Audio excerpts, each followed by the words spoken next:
a mamãe sempre fala com você quando a gente às vezes está indo para a escola? Pra sempre respeitar os limites naturais. Isso, mas antes disso, o que a gente sempre fala assim? A gente tem direito a quê? Disse sim. Você com raiva, frustrado, chateado, magoado, irritado. Mas isso não dá direito de ser desrespeitoso. Isso. E o que significa não ser desrespeitoso? É que você não, bater no outro, xingar o outro, falar palavrão. Sim. Isso. Tipo porta. Tipo porta que a gente adaptou, né? Mas escuta, eu tô querendo saber o seguinte. A mãe fala, e aí a gente entra nos... limites naturais. Isso aí. São os limites naturais. Quais são os limites naturais? Não se prejudicar, não prejudicar o outro, não prejudicar o meio ambiente, nem maltratar os animais. Isso daí. Lembrando que ambiente... é tudo. É tudo. Qualquer lugar que a gente esteja... é um ambiente. É um ambiente. E aí a gente também envolve o meio ambiente. Não pode, quebrar a porta e a janela do carro. É verdade. Destruir os móveis tudo. Isso. E aí... isso é prejudicar o meio ambiente. E aí isso também implica numa observância das regras daquele ambiente. Porque uma coisa pode ser permitido em um determinado lugar e ser proibido em outro. Por exemplo, a gente às vezes pode correr, não tem um problema em correr. Mas se a gente estiver num hospital, isso é um problema. Da mesma maneira, a gente às vezes pode falar, pode brincar, pode rir alto. Mas se a gente estiver num hospital, qual que é a regra? Não falar. É fazer o silêncio. Eu já sei. Numa igreja. Numa igreja também, por exemplo. A gente precisa ficar com uma energia mais comedida. Aqui em casa, se nada tiver errado e poder gritar, a gente pode gritar. Mas na igreja... Pois é, não poderia. Fora. Não poderia gritar, exatamente. Então, existem adequações de ambientes. Então, a gente aproveita para trabalhar esse contexto também. Mas por que aqui não pode? Isso é errado, não sei o que. Lá em casa pode. Olha, os ambientes, cada ambiente tem sua regra. Eu não vou questionar aqui as regras desse ambiente, porque para esse ambiente pode ser adequado nessa situação.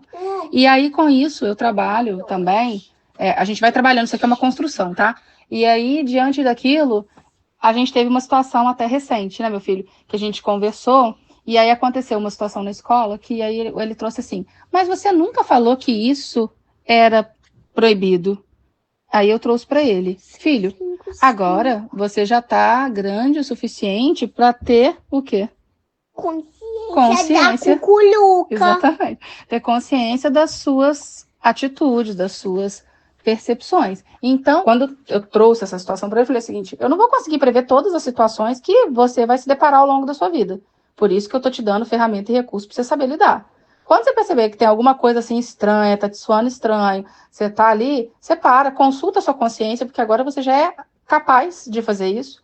Você consulta e dá uma passada nos limites naturais. Quando você der essa passada nos limites naturais, você vai perceber, isso aqui, essa atitude, eu tô machucando o outro, tô prejudicando, machucando, tô prejudicando o ambiente, os animais. Se eu tiver passado por esses filtros e respondi a eles com não, então é possível que aquilo seja permitido. Agora, se eu falar sim para cada uma dessas situações, ou pelo menos uma dessas 4, eu já tô diante de algo que é, meu filho, desrespeitoso, que é proibido. E aí eu trabalho com ele esse contexto de machucar.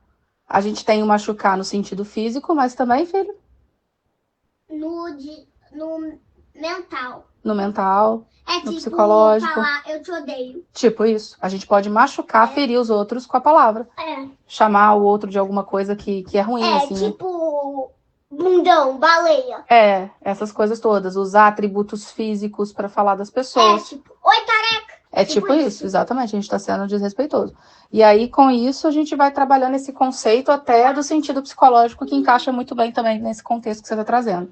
Ela ali, você pode trazer, filho, olha, eu pessoalmente não me sentia ofendido por essas palavras, mas pode acontecer que alguém seja. Como você se sentiria se alguém escrevesse essas coisas aqui, depois de ter ficado com raiva de você, e ela trouxesse esse tipo de palavra para expressar um desagrado em relação a uma atitude sua? Você ia se sentir como?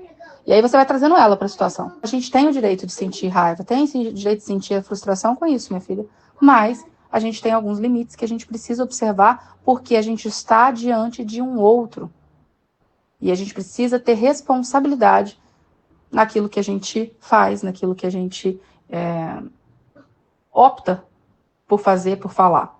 Às vezes, quando a gente está com raiva, a gente precisa silenciar. O que a gente pode fazer quando está com raiva?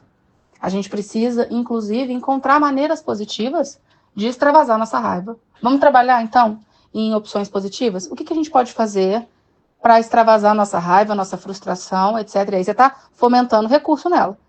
Como que a gente pode fazer se a gente está sentindo isso e a gente precisa agir de uma maneira positiva? Como é que eu consigo fazer? Aí ela traz alguma coisa. Vamos consultar os limites naturais?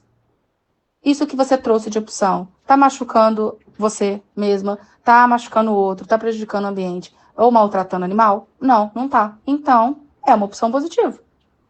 Então, vamos agir com isso. Então, essa vai para a lista de opções, então, do que fazer.